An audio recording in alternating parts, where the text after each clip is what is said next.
Haleluya, puji Tuhan. Kembali kita jumpa lagi dalam program pelayanan merenungkan kebenaran firman Tuhan. Kali ini saya akan membagi perenungan firman Tuhan yang terambil dari 1 Korintus pasal yang ke-10. Di sana Paulus menuliskan hal yang luar biasa di ayat yang ke-13.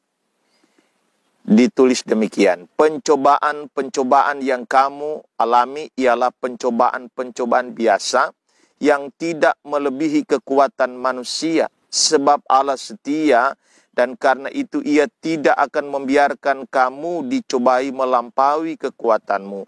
Pada waktu kamu dicobai, Ia akan memberikan kepadamu jalan keluar sehingga kamu dapat menanggungnya. Nah, saudara, berbicara pencobaan hidup itu adalah sebuah hal yang pasti dialami oleh setiap manusia. Tidak memandang siapa dia, tidak memandang status sosialnya, apakah dia orang berduit atau tidak, apakah dia memiliki jabatan atau tidak, apakah dia orang kaya atau orang miskin. Setiap kita manusia pasti akan menemukan pencobaan-pencobaan hidup. Masalah hidup tetap ada selama kita hidup di dunia ini. Karena memang kehidupan di dunia ini adalah sebuah kehidupan yang penuh dengan pergumulan. Nah, dari renungan atau dari pembacaan ayat kita tadi, firman ini datang mau menguatkan saudara.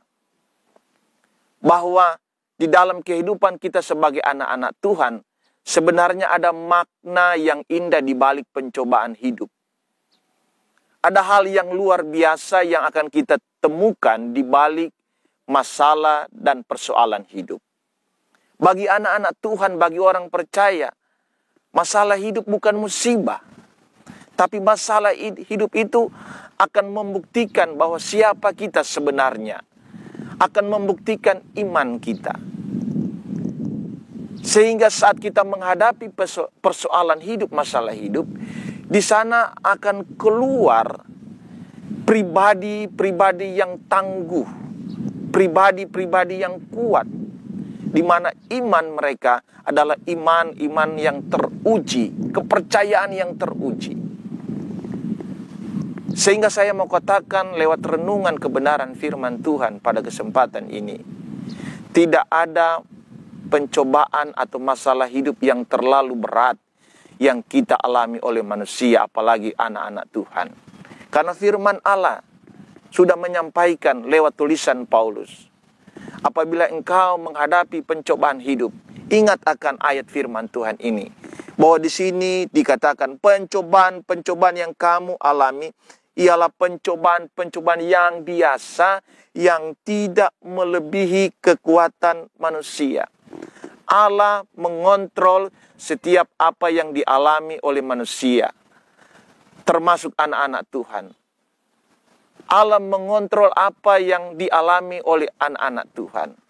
Yang artinya, apa yang kita alami, apa yang kita rasakan, masalah-masalah hidup, pencobaan-pencobaan hidup, itu sudah hasil dari seleksinya Tuhan. Allah tidak sembarang saja melepaskan masalah hidup untuk anak-anak Tuhan alami. Karena pasti Allah melihat kemampuan kita. Dan kalaupun kita mengalami, Allah tahu bahwa kita mampu. Karena ini dikatakan pencobaan-pencobaan yang biasa yang tidak melebihi kekuatan kita. Nah, mungkin engkau saat ini menghadapi masalah hidup, persoalan hidup, dalam rumah tangga, dalam pekerjaan, bahkan bisa saja dalam pelayanan. Saya katakan tidak ada persoalan hidup, pencobaan hidup yang terlalu berat. Karena saya yakin Tuhan tahu kemampuan kita. Dan saat kita mengalami pencobaan atau saudara mengalami masalah hidup saat ini, Tuhan tahu bahwa engkau mampu untuk menghadapinya. Engkau mampu untuk mengalaminya. Karena ada jaminan-jaminan Tuhan di balik pencobaan-pencobaan hidup yang kita hadapi. Jaminan-jaminan Allah yaitu Allah setia. Yang artinya kita tidak dibiarkan sendiri menghadapi masalah hidup. Kita tidak dibiarkan sendiri menghadapi pencobaan hidup. Karena Allah setia. Dan karena kesetiaan Allah itu, Ia tidak akan membiarkan kamu dicobai melampaui kekuatan kita. Nah, ini hal yang luar biasa. Kesetiaan Allah ada pada orang-orang yang mengalami masalah hidup. Dan kesetiaan Allah itu akan kita rasakan, akan saudara rasakan saat saudara menghadapi masalah hidup. Tidak hanya berhenti di situ saja. Di sana di ayat kalimat selanjutnya dikatakan, pada waktu kamu dicobai, Ia akan memberikan kepadamu jalan keluar sehingga kamu dapat menanggungnya. Nah, ini hal yang luar biasa. Tuhan yang akan menyediakan jalan keluar. Kita tidak ada usah pusing-pusing memikirkan jalan keluar bagaimana. Bahkan ada orang yang sampai stres memikirkan bagaimana cara mencari jalan keluar atas masalah hidupnya. Ingat, Tuhan sudah menyediakan jalan keluar. Bergantunglah pada Dia saat engkau mengalami masalah hidup. Dia akan memberikan kepadamu jalan keluar. Puji Tuhan. Demikianlah renungan kebenaran firman Tuhan. Pada kesempatan kali ini kita jumpa lagi pada konten video selanjutnya. Tuhan Yesus memberkati kita semua. Amin.